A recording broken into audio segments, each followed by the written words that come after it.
Madam President, I thank you again. I thank the senators on the floor for the courtesy, and I yield the floor. Madam President.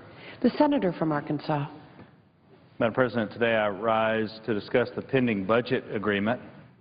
First, I'd like to praise Senator Murray and Congressman Ryan for their hard work. I think everyone around here and everyone in the nations recognizes what they've done. Their efforts have allowed us to reach a bipartisan and bicameral agreement, and they deserve our recognition, and we appreciate them for all of their hard work. And I'm sure at times it seemed like endless hours of hard work, but it has definitely paid off with the big votes you've seen in the House and also in the Senate. And I think, as anyone in this chamber could tell you, that bipartisanship is all too rare here in the Congress these days.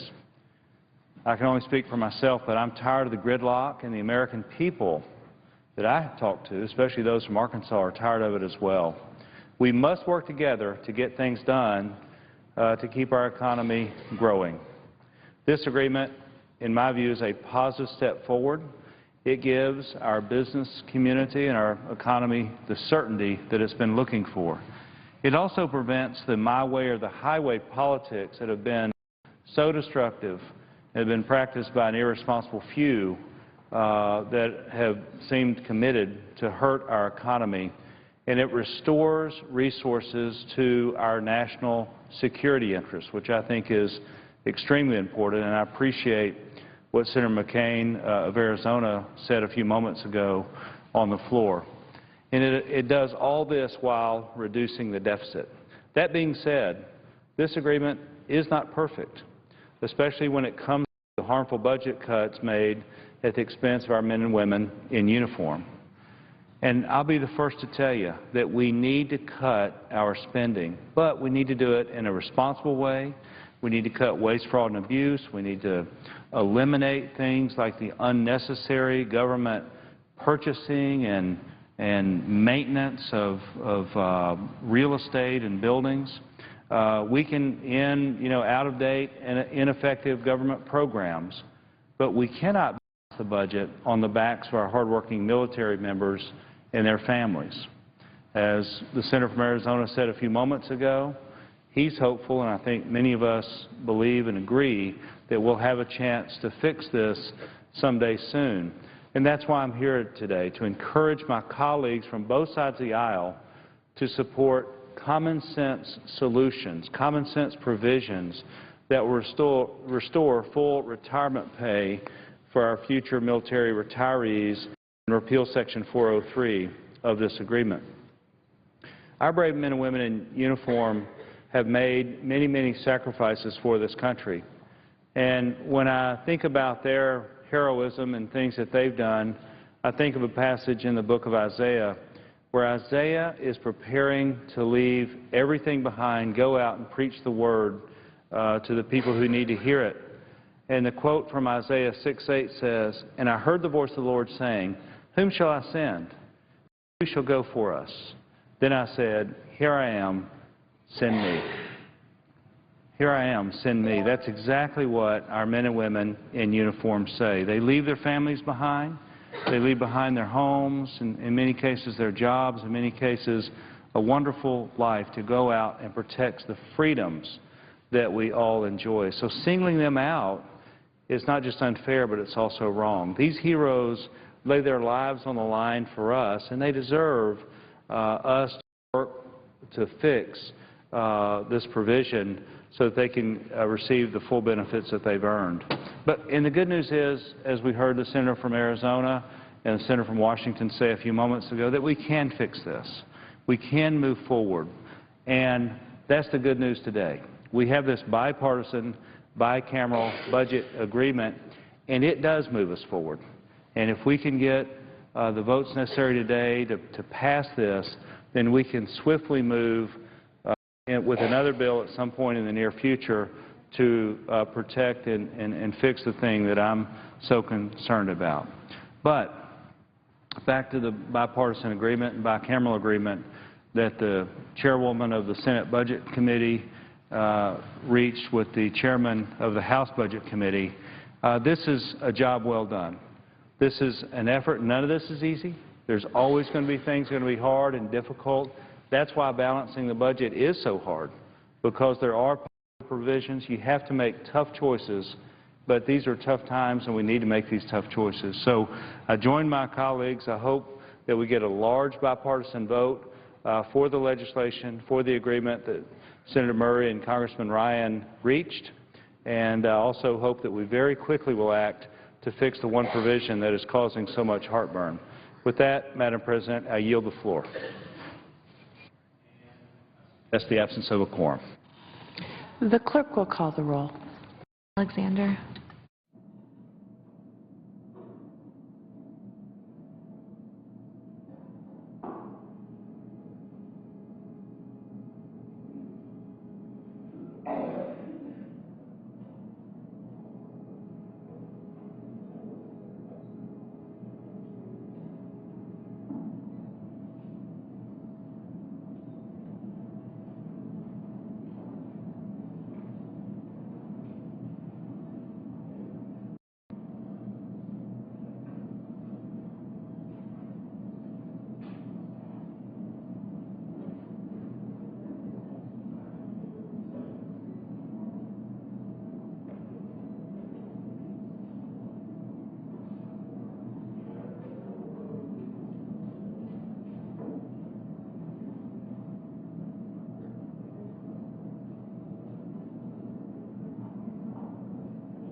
So what you're likely to hear for the rest of the afternoon here in the Senate is general debate over the federal budget proposal. We are expecting a vote on final passage of the bipartisan agreement. Scheduled to happen, well, not scheduled, but it's likely to happen at about 4:30, although it is possible that lawmakers will decide to yield back some of the allotted time for debate, and the measure could see a vote sooner today. However it rolls out, though, we will have live coverage of the vote when it happens here on C-SPAN 2. Still a number of other items the Senate's hoping to resolve before the Christmas break. We could see debate and votes on the 2014 Defense Programs bill. There are still some key executive nominations to be considered. Janet Yellen to be chair of the Federal Reserve. Also John Koskinen to head the IRS, and Alejandro Mayorkas to be Deputy Secretary of Homeland Security.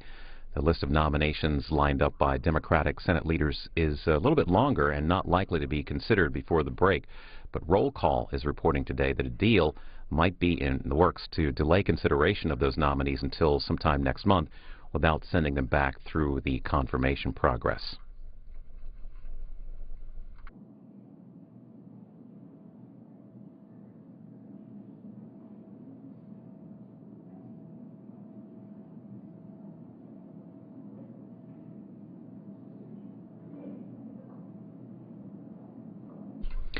So while we wait for further debate, a discussion on the productivity of the current Congress from today's Washington Journal.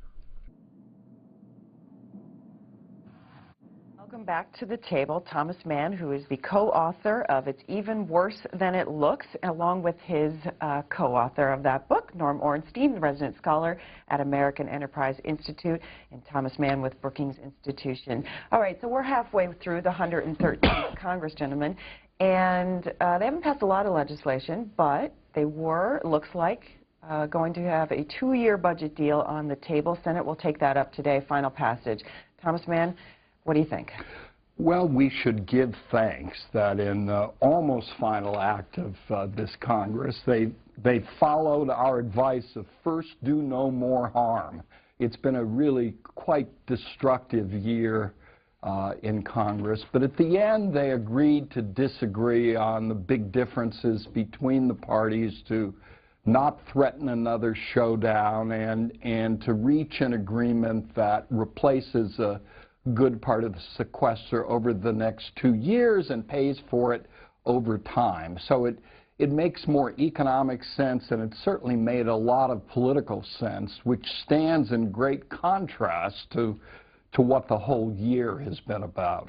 Norm? No, I agree. This is a good thing. It's a small board deal, of course. It still leaves us with a lot of dilemmas ahead.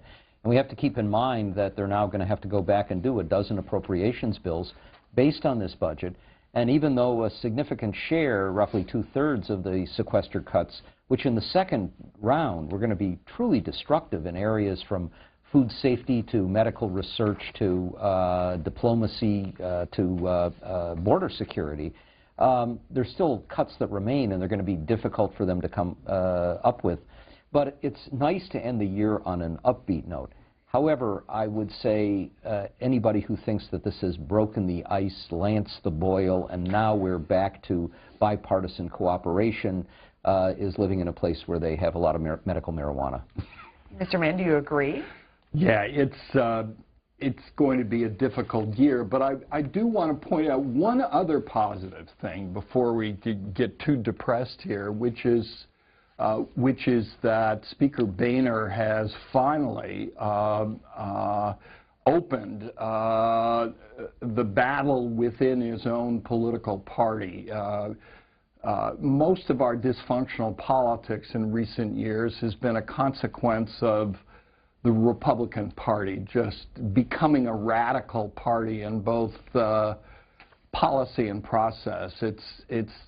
The so-called establishment has pretty much followed the lead of the extremists in the Tea Party and become much like them. Finally, we're beginning to see signs in Washington and maybe in some primary elections of politicians who believe in compromise, albeit with clear differences among them, can actually come together. And get something done. Are you sure about that, given what the minority leader in the Senate said yesterday, Republican of Kentucky, who's up for re-election in 2014, said not so fast on the debt ceiling? Here's the headline in the USA Today. Democrats say they are done negotiating over the debt limit. Republicans don't think so. Yeah, and I would have noted that before that, Paul Ryan, who of course led the way in creating this deal, crafting it with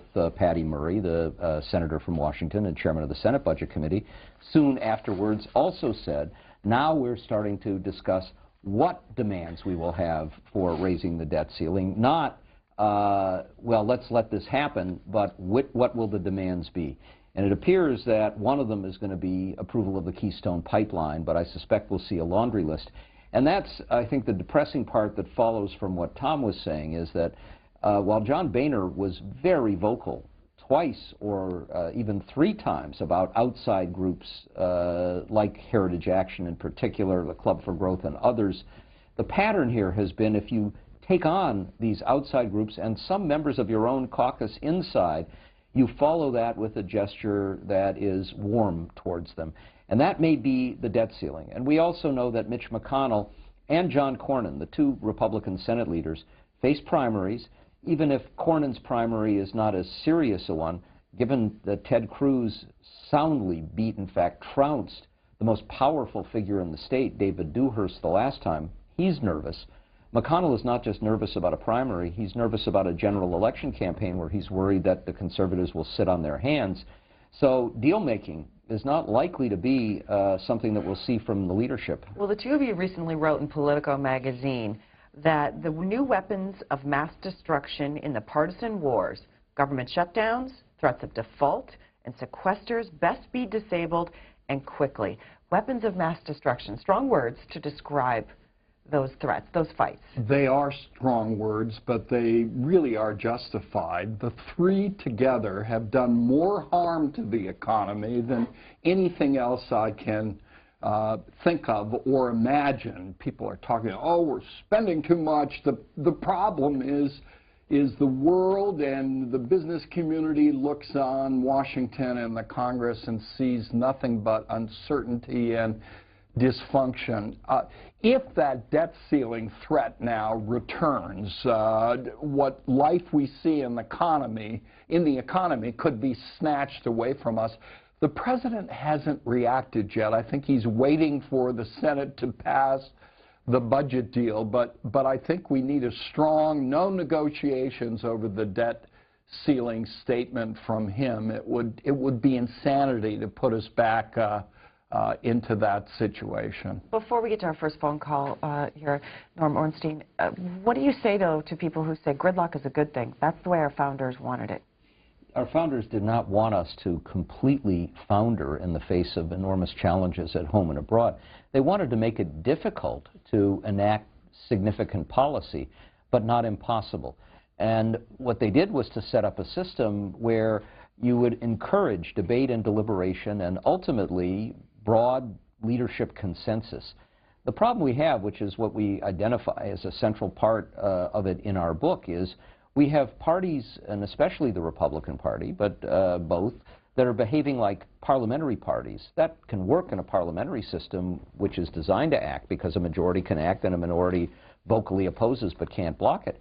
In our political system, it doesn't work. And gridlock of this sort, where we're not dealing with problems, as Tom said, of a sluggish economy right now, high unemployment, substantial poverty and great inequality, challenges abroad and infrastructure needs, among other things, at home, that's not the way it's supposed to work. And the fact that we have so few bills and so few of any consequence really, I think, underscores that. We're talking to the 2 co-authors of this book, It's Even Worse Than It Looks, How the American Constitutional System Collided with the New Politics of Extremism. Thomas Mann of Brookings Institution, Norman Ornstein of AEI, our guests here. Mike, you're up first in Laguna Woods, California. Independent caller. Hi, Mike. Good morning. Morning. I have a little quiz that'll test the commitment of the 2 scholars to the terrible unemployment problem. And we do have a terrible unemployment problem. There are 2 two-year periods in 20th century American history where we had a dramatic increase in the number of jobs. In one case, an incoming president faced an 11.7% unemployment rate. He had a fundamental change in policy. Within 2 years, the unemployment rate sank to 2.4%. And another case where about 10 million new jobs were created within about 2 or 3 years. Could I have, can you scholars identify that period and what lessons can be learned? And if you cannot identify the period, what does that say about your commitment to unemployment? I mean, I don't know the particular ones you're talking about, but I'd be wary of making judgments about the particular policies adopted being responsible for the increase in number of jobs, decline in unemployment. There is something called a business cycle, and we have recessions and we have recoveries. So I'm assuming these periods came after recession. So one of them would probably be the Reagan years. The first 2 years were tough on the economy, but after that it began to grow, and we produced actually a lot of jobs. Norm Ornstein? I think Tom is spot on.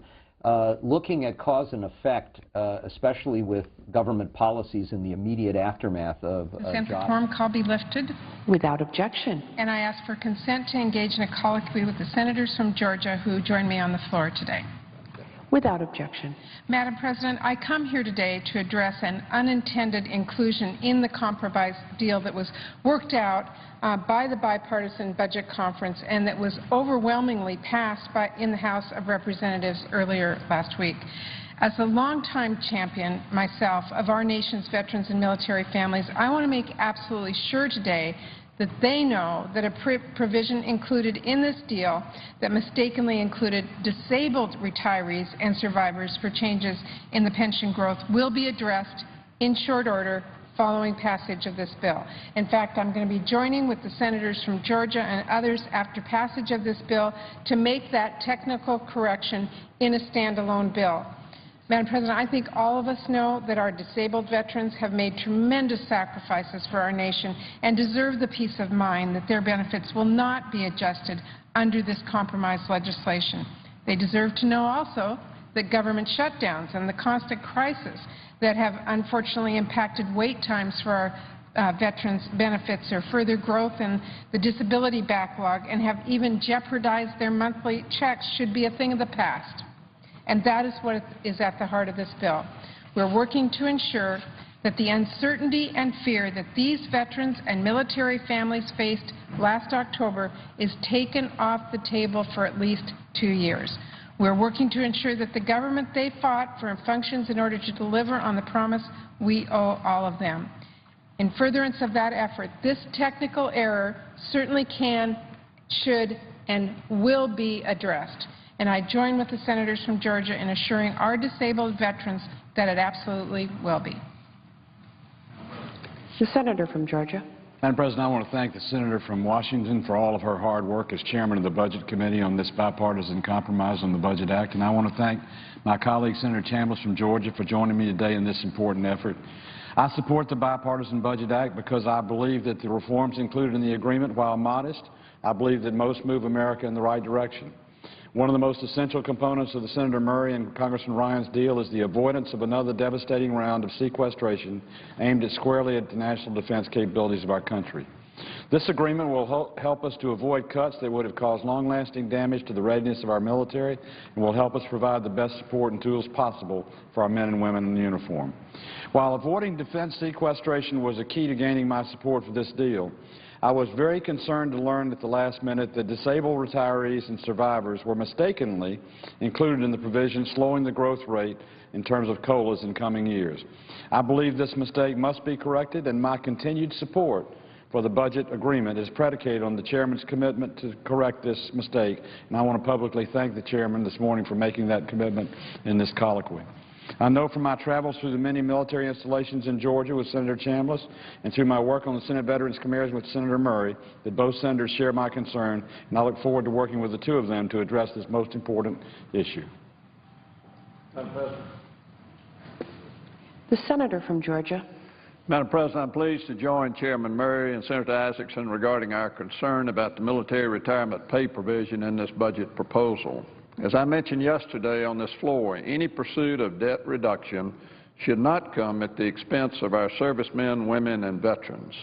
As we have discovered, these cuts will not only apply to working military men and women, but also to military widows and soldiers that have been medically retired from wounds received in the line of duty. I recognize that in order to truly tackle our debt and deficit, it will take all Americans making sacrifices, including our military. What we cannot do is ask those who have been injured defending our nation to bear a disproportionate burden. Chairman Murray, I want to thank you again for the leadership you have shown with Chairman Ryan on these complex and divisive budget issues, and I stand with Senator Isaacson and Chairman Murray in making the necessary changes to this legislation to ensure our disabled retirees and survivors are taken care of. I thank the Chair. Suggest absence of quorum. The clerk will call the roll. Mr. Alexander.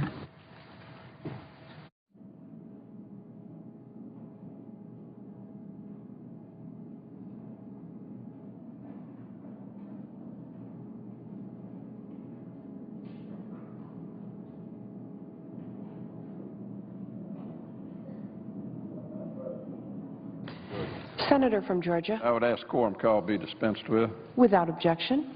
Madam President, I rise today to introduce a sense of the Senate to address the issue of military retirement pay in this budget proposal. It is the responsibility of Congress to get our fiscal house in order and that all government spending should be examined to achieve that goal. However, this budget proposal disproportionately targets the retirees of the United States Armed Forces in the name of fiscal responsibility. We as a body acknowledge that military retirees, both those who serve full careers and those who medically retired and their survivors, have provided great service and sacrificed much for our country. Making decisions regarding future spending cuts will be difficult and painful, but the solution should require contributions from all Americans, not just our service members who have sacrificed so much. Therefore, I, along with Senator Isaacson, and I'm pleased to say that Senator Murkowski and Senator McCain have joined with us in offering a sense of the Senate that military retirees should not unfairly bear the burden of our excessive government spending. Our military retirees earned the benefits they were promised upon entering the military, and it is our duty to protect them. And, Madam President, I would ask unanimous consent that I be allowed to introduce this sense of the Senate resolution. Without objection. Madam President. The senator from Georgia. I'm pleased to join Senator Chambliss and the others in this sense of the Senate resolution. It is absolutely important that we not disproportionately burden those who have served us and who have saved us, and our veterans have done both. It's important as we deal with the difficult decisions in the years ahead on getting our debt and our deficit in order, that we all share part of the burden, that we all put our shoulder to the yoke, and that we make sure we don't disproportionately put it on our veterans or on any segment of our society. We're all in this thing together, but most importantly of all, we're all here today because of the sacrifice of our men and women in harm's way, and we cannot single them out for disproportionate savings in terms of the budget and the deficit. And I commend Senator Chambliss on his leadership, and I'm happy to join him in this resolution. I note the absence of a quorum. The clerk will call the roll. Mr. Alexander.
from Wyoming. Thank you, Madam President. Madam President, I ask unanimous consent that the quorum call be vitiated. Without objection. Thank you, Madam President. Madam President, I come to the floor, as I have frequently since the health care law has been passed, as a doctor who's practiced medicine in Wyoming for a quarter of a century, taking care of people, providing low-cost blood screenings through the Wyoming Health Fair, of which I was the medical director.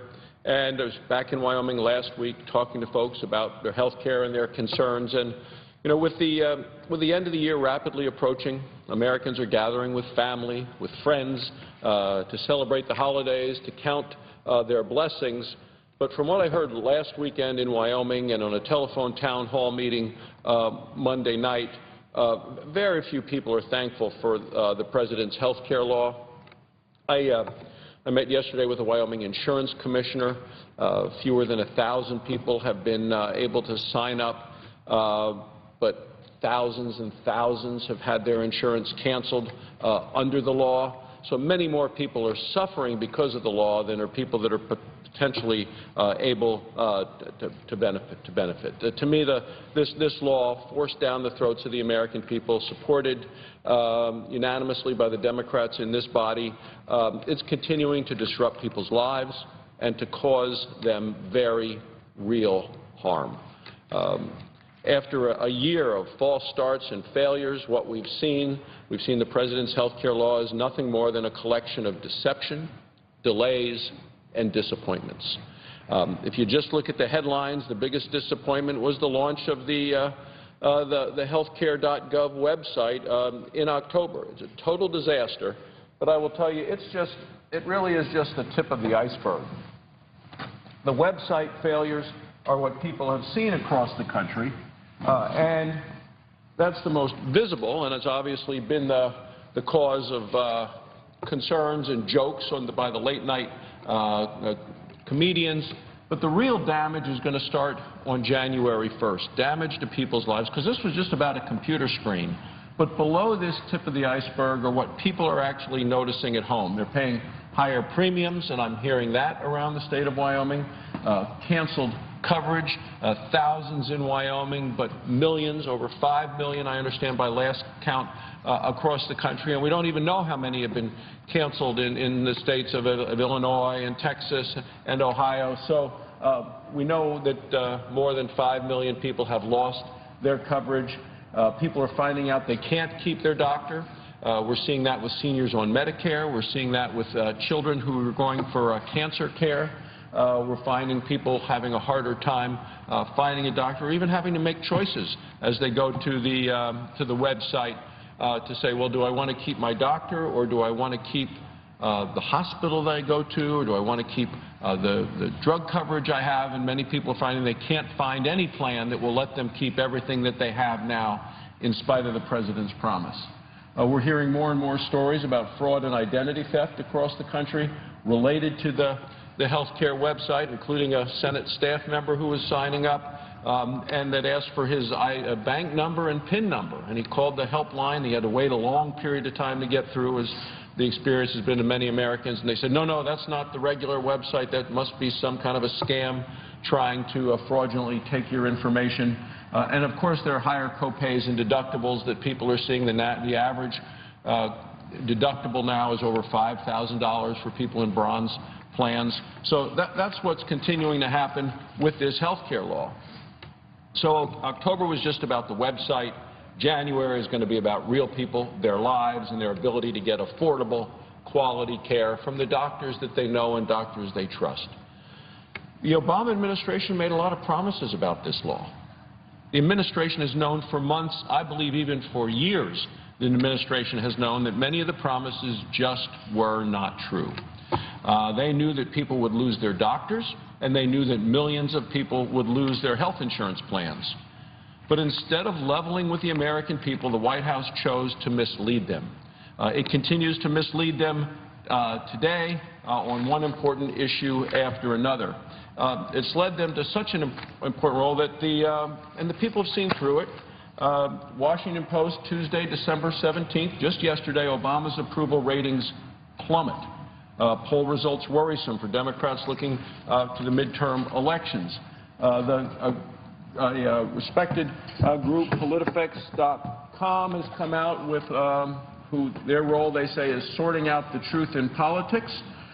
They've come up with their lie of the year. And their lie of the year for 2013, they attribute to President Obama, who said, if you like your health care plan, you can keep it. The lie of the year to the American people, which is no surprise then that the president's approval ratings continue to plummet.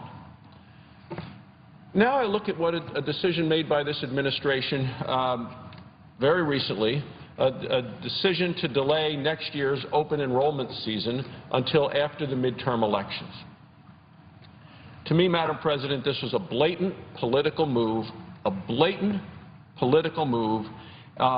and they snuck out the announcement just days before Thanksgiving. So what kind of announcement is the administration going to try to sneak out now just before Christmas? Well, the enrollment period for insurance coverage in 2015 was set to begin October 15th, 2014, and then end in December. Now it won't begin until November 15th. Well, why in the world would they need to delay it for a month? Enrollment in a government health insurance exchange has been a disaster, but the administration says it's fixed all the problems. So why do they want to delay it for a month? What's the difference between October 15th and November 15th? Well, I believe it's because the administration is in a panic mode, and it will do anything it can to hide the cost of the health care law on the American people. Hide the skyrocketing costs. What they've done is they've moved it from a couple of weeks before the election till a couple of weeks after Election Day 2014. The American people don't need more lies. What they need from their president is for the president to come clean about the terrible effects of the law. Fact is, many Americans can't keep their coverage, can't keep their doctor, and they can't afford this law. The Associated Press has put out a poll the other day. The headline was, Health Law Seen as Eroding Coverage. The health care law is eroding coverage. According to the poll, 69% of people say their premiums will be going up. 59% say their deductibles and co-payments will be increasing. People can't afford those kinds of price increases. This whole redistribution of assets and wealth of the American people. People were told that their health care costs were going to go down by this president. Instead, they're seeing it's going up. The Obama administration doesn't want people learning about their next increases right before the 2014 election, so they're trying to hide the truth. That's why today Senator Alexander, Senator Enzi, and I plan to introduce a bill to give the American people the transparency that they deserve when they're making important health care decisions for their families. We're calling this bill the Premium Disclosure Act, and it will do a couple of important things. First, our bill sets the exchange's opening date of October 15th, 2014 in statute, so that Democrats can't change it to meet their political goals around an election. Second, the bill says that the Obama administration has to make premiums and cost-sharing requirements public 30 days before the open enrollment begins. So people will have this important information in mid-September, making it easier for families to budget and to plan. The Department of Health and Human Services has previously said it didn't have this authority, and that's why they said we need to wait until October 1st to find out what premiums would be this year.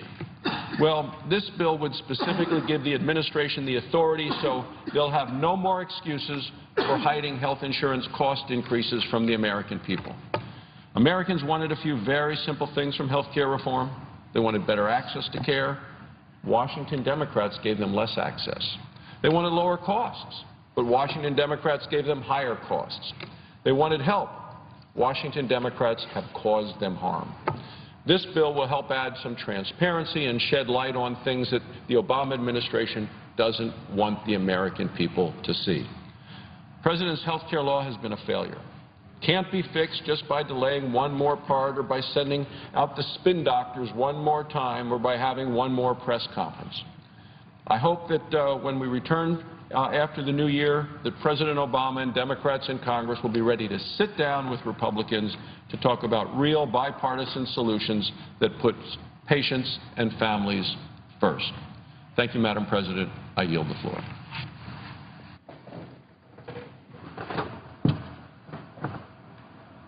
Note the absence. The clerk will call the roll. Mr. Alexander.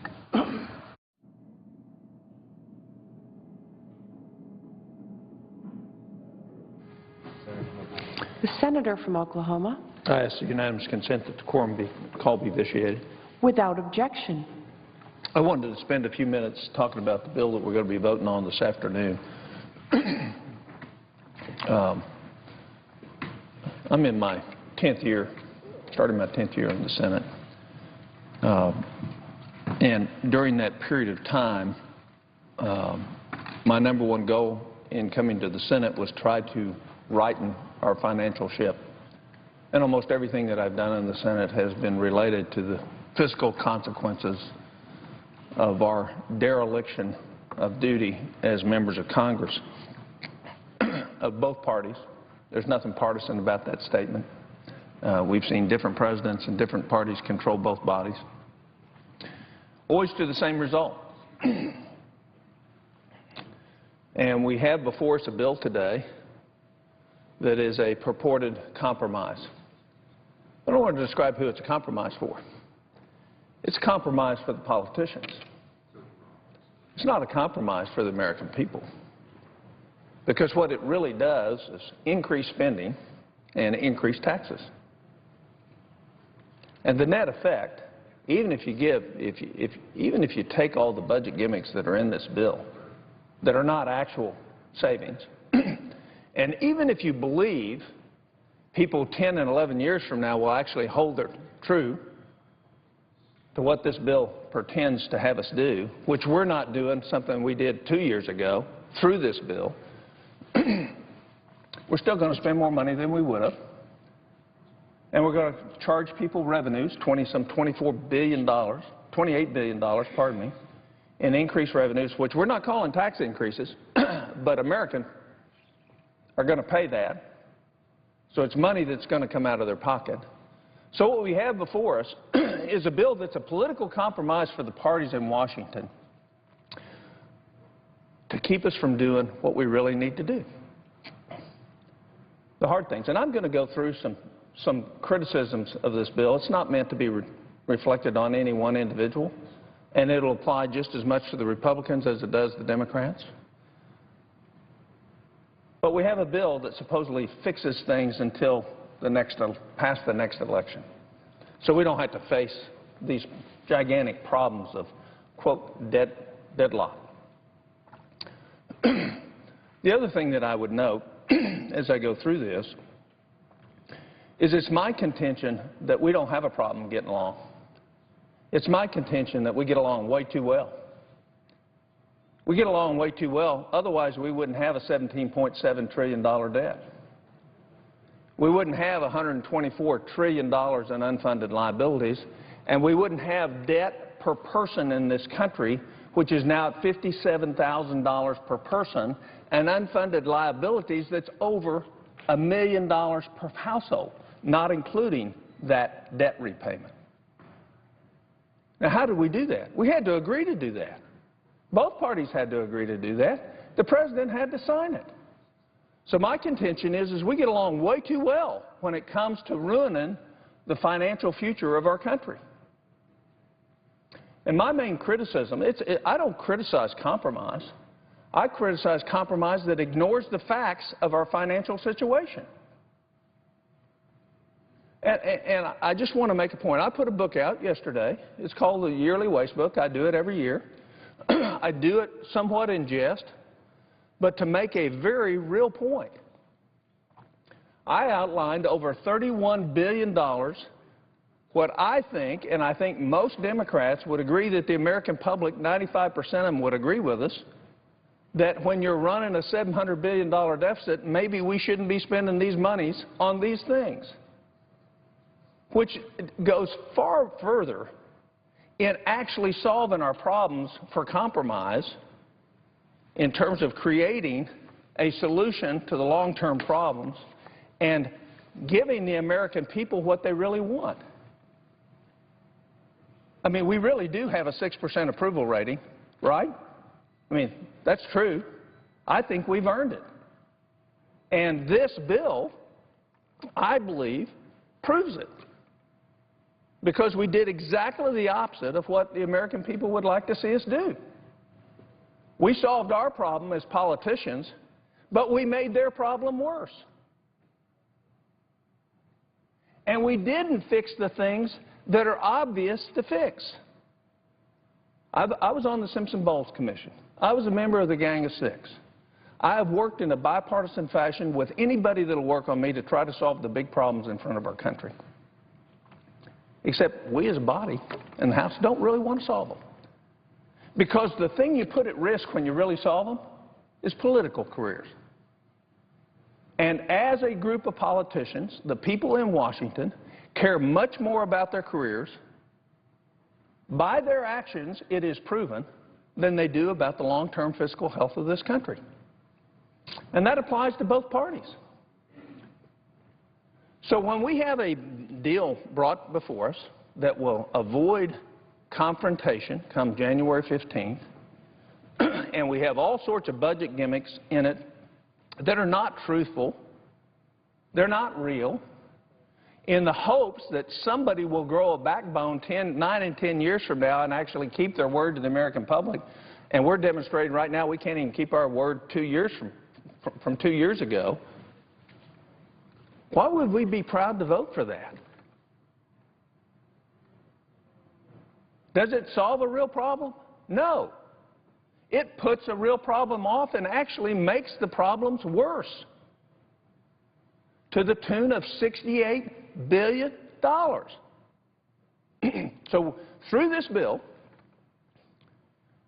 we will borrow an additional $68 billion, 48 of it in the or 50 of it, close to, in the next year, and 20-some after that, in the year after, and then hope and pray that Congresses that follow us will do what we suggested. And everybody in this body knows that isn't going to happen. So when you vote on this bill, you're voting for your political career, you're voting for the Washington establishment, but you're not voting for the person out there that now has $57,000 worth of debt they're servicing, and their family of $1 million per household in this country in unfunded liabilities. So it'll pass. I have no doubt it'll pass. I feel like John the Baptist in the wilderness. But mark my words, if we continue to do what we're doing today, we will be remembered as the people who could have fixed the problem and didn't, who could have made the courageous decisions and chose not to, who could have stiffened their spines and said, we don't care what Republican extremists or liberal extremists say, the future of our country is more important than any political career in this town. And what we have before us is just the opposite of that. Just the opposite. And why wouldn't, in part of this agreement, some of the $250 billion that GAO has identified in waste, fraud, duplication, and mismanagement? There's not one thing in this bill that addresses one thing that GAO has recommended to Congress over the last 3 years. Not one. And so we have the waste book. $31 billion of what I would consider, and it's not partisan. There could be a difference in terms of agreement about what is important and what's not. But again, I would say, in terms of the waste book, should we be spending money now when we're borrowing money in light of the fiscal situation that we have on some of the things that we outline? It's a listing of 100 things. It's got $31 billion worth of savings, and I'll just outline a few of them for you. We're going to be taking up NDAA next. None of the amendments that I offered are in the NDAA. Every one of them were structural to the Pentagon to make it more responsible and accountable to its constitutional duty, which it has not performed, of giving account to Congress on how it spent its money.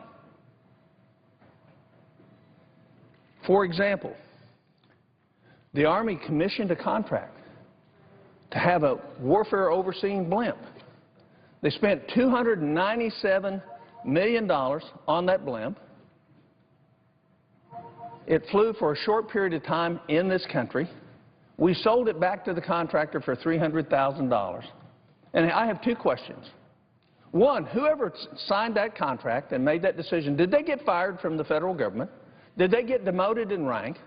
And number two, was the contract actually executed to the requirements that the military set out for it? It's called accountability.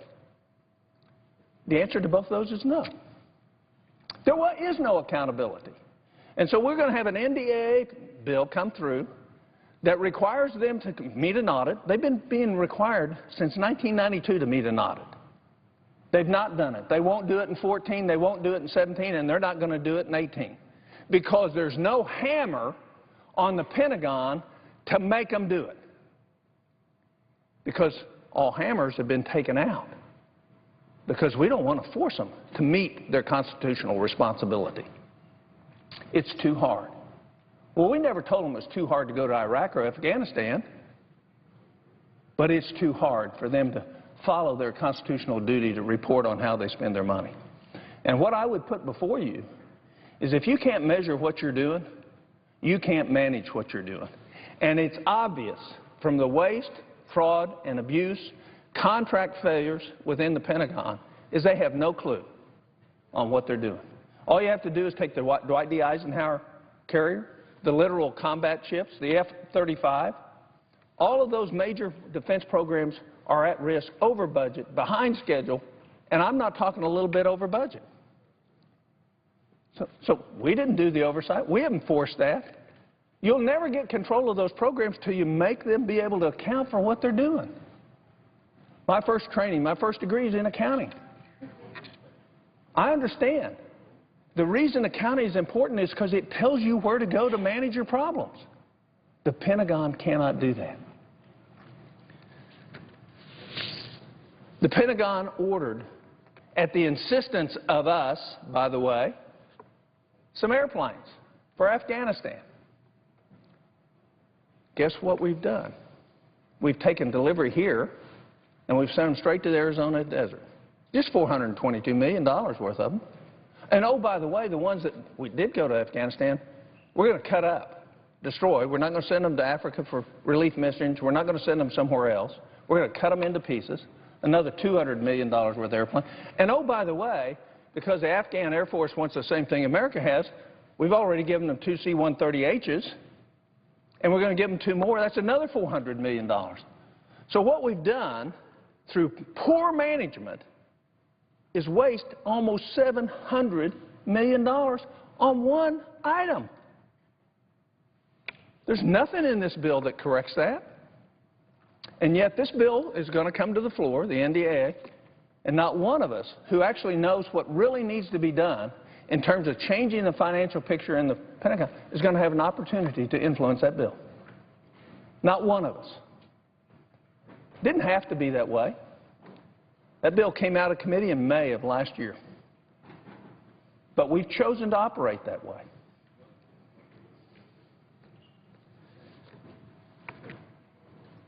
The person who ordered Camp Leatherneck in Afghanistan, a $34 million new camp for troops, sits abandoned today. Never occupied. Who was the general or the colonel that authorized that in anticipation of our drawdown, executed its building, and then ordered that we abandon it? Is there any accountability in the Pentagon or any other agency? Are we doing our job holding them accountable? The waste book isn't all about the Defense Department, but I brought a couple of those up just so we could see. The waste book's about all across the agencies, about poor judgment. You may disagree with me of some of the things in the waste book, but the question you have to ask yourself is at a time when we've done what we've done to the American people in terms of unfunded liabilities, in terms of individual debt, average family now has over $220,000 of debt they have to pay back that we've borrowed. At a time when we do it, should we spend money the way we spend it? $978,000 to study romance novels. Now, certainly that's a priority right now in our government. Everybody would agree with that, right? Sure they are. They'd agree with it. And yet, we put out that contract last year and spent that money to study the backgrounds and romance novels, both on the web and off, and why people write them. And we didn't just study it here, we studied it everywhere. Here's another one. How about $400,000 to Yale University by the National Science Foundation to actually study whether people who align with the Tea Party have the cognitive capability in terms of science? Well, guess what? We spent that money, and the professor got the biggest surprise of his life. Here's what the study says, is people who are aligned with the Tea Party have far exceptional cognitive abilities when it comes to science, math, and financial aptitude. Totally surprised the professor because the whole purpose was to undermine people who are constitutional conservatives. Yet we've spent $400,000 on doing that. That's just a few of the small examples of silliness that goes on. And everybody said, well, $400,000 isn't much, $900,000 isn't much. State Department spent $5 million the last week of the fiscal year. What did they spend it on? Anybody know? To buy all brand new crystal stemware for all the embassies throughout the world. We didn't need new stemware, but we had to spend the money, so we spent it. I mean, just think about that. We're responsible for that. We allow it to happen. There's no oversight here. There's no aggressiveness in terms of controlling the cost, and our default position is the agreement of this budget bill that doesn't address any of those problems. The American people are going to be asking questions about why we get along so well. It's not the political story that Washington spins out of conflict and partisan bickering, because the facts don't lie. We get along way too well. We're going to get along so well, we're going to pass another bill that solves the problem for us as politicians, but in fact actually hurts the American people. I'm not going to be a part of that. And I'm going to keep yelling from the canyons and from the mountaintops that until we start doing what we're supposed to do, this isn't going to change. It'd be my hope that some of us would wake up and start looking at some of the real facts. $30 billion would have made a big difference if you just eliminate the things in this book for next year. You'd have taken care of 1/3 of the sequester. And this is just 100. I can give you 300. I can give you $150 billion worth of stupidity every year. But we choose not to do it. And we choose not to do it because you have to be a committee chairman to hold an oversight to dig into this stuff. You actually have to do the hard work to find out where the administration is spending money. President Obama doesn't want this money wasted this way. He needs our help. And yet we won't help him. We won't help the American people. So consequently, the future of our country is at risk when it should be gloriously great. And it's at risk not because of the American people. It's at risk because of us. We ought to change that. I yield the floor. I note the absence of a quorum. The clerk will call the roll. Mr. Alexander.